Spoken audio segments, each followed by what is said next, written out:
Wenn Sie Bananen zu Hause haben, bereiten Sie dieses köstliche Rezept zu. Zuerst schälen Sie 2 Bananen. Legen Sie sie anschließend in eine Schüssel.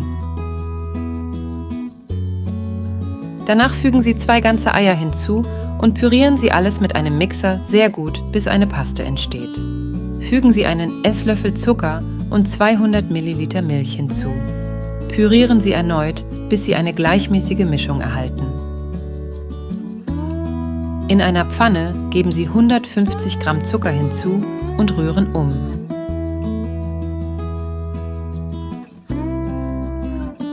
Fügen Sie 100 Milliliter Wasser hinzu, rühren Sie gut um und lassen Sie es erneut karamellisieren.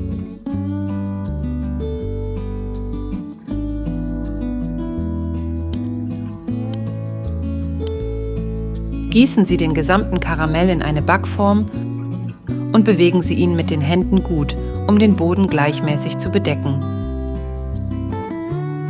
Nun gießen Sie die vorbereitete Mischung in die karamellisierte Form.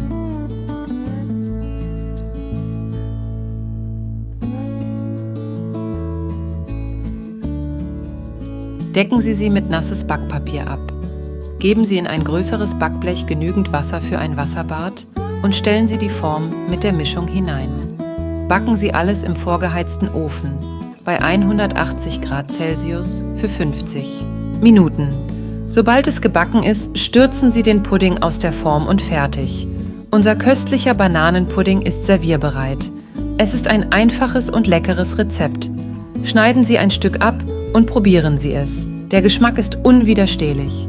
Schreiben Sie mir in die Kommentare, wie es Ihnen gefallen hat.